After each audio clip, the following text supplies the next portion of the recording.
जितनी देर में मैं 49,999 का ट्रांजैक्शन हुआ उसको मैं समझता उतनी देर में फिर 1 लाख रुपए फिर कट गया था। 598 लिखा हूँ। उसके बाद से मेरे फ़ोन में से 10-10 हज़ार रुपये के 3 अमाउंट और एक 34,000 का अमाउंट कटने लगे।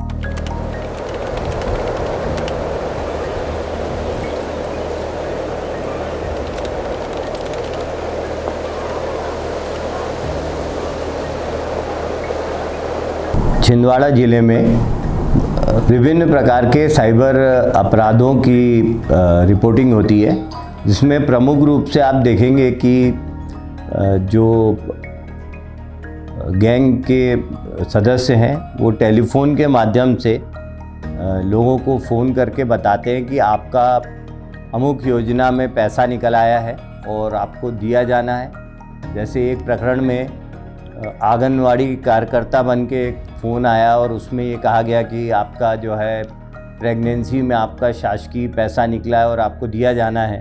मेरा नाम आकाश मालवी है और मैं 29 साल का हूँ, छिंदवाड़ा में रहता हूँ। अभी कुछ समय पहले मेरी वाइफ जो थी वो प्रेग्नेंट थी, तो हमारे यहाँ एक बहुत ही गुड न्यूज़ आई।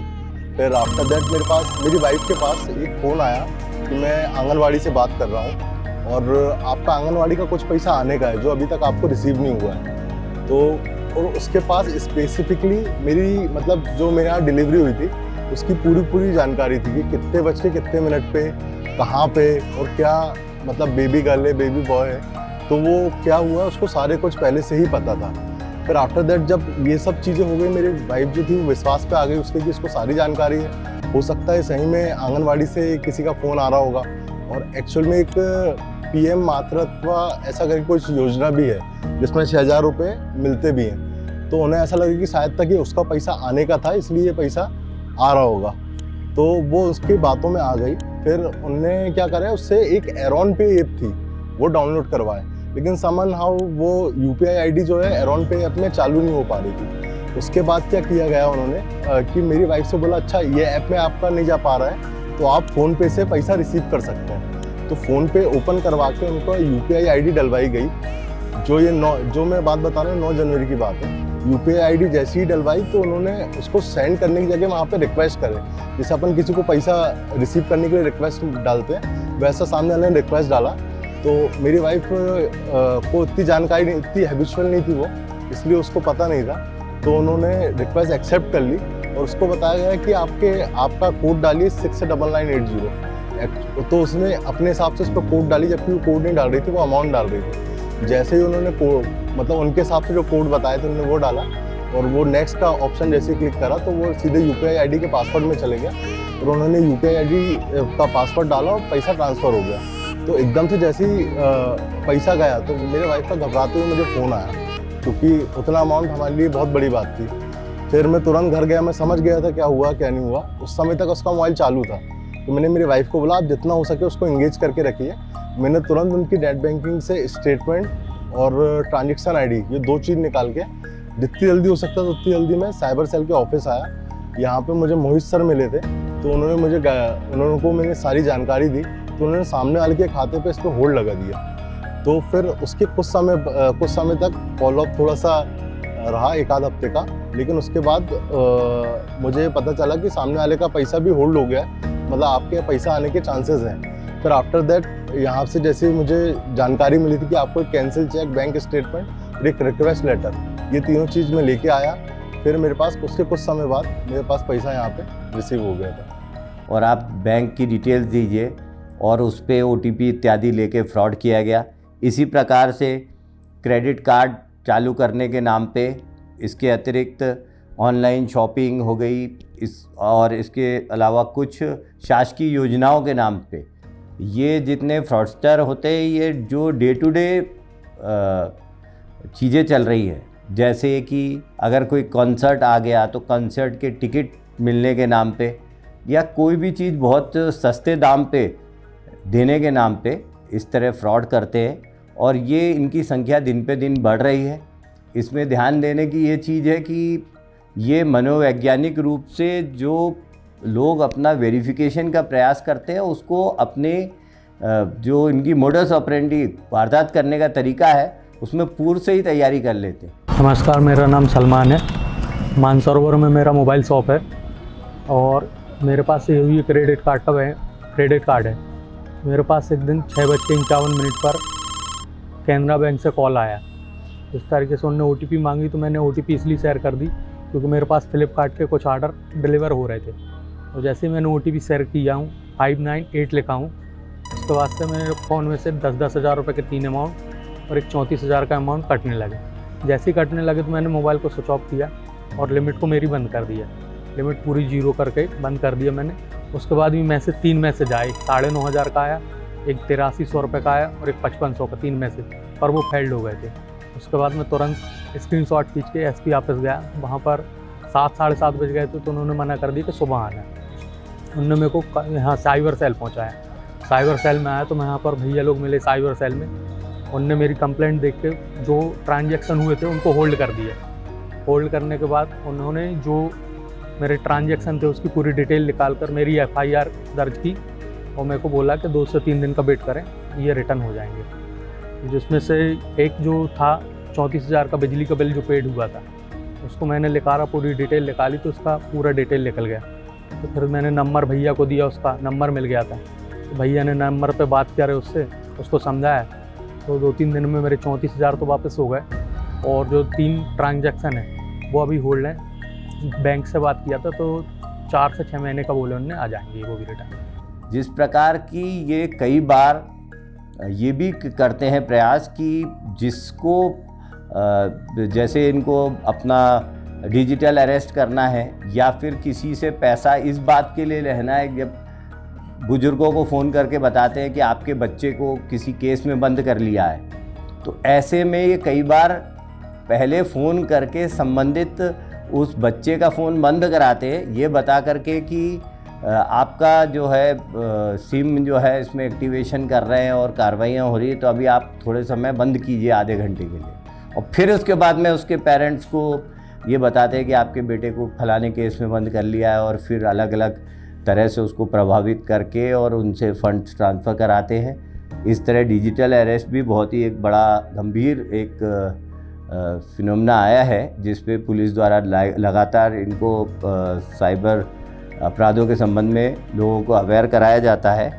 इसके साथ साथ अभी जो बिटकॉइन में इन्वेस्ट करने के नाम पे ये पूरा इलेक्ट्रॉनिक फर्जी लेजर बना के और उसकी कॉपी वगैरह भी देते हैं, और एक फर्जी प्रॉफिट बना के या नकली जो फाइनेंशियल संस्थाएं बता के इन्वेस्टर कंपनियां बना के भी फ्रॉड करते हैं। सर मेरा नाम सुरेंद्र सिंह रघुवंशी है।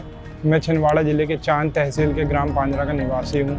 सर मेरे को एक व्हाट्सएप ग्रुप पर एक लिंक आई थी PM आवास योजना के नाम से।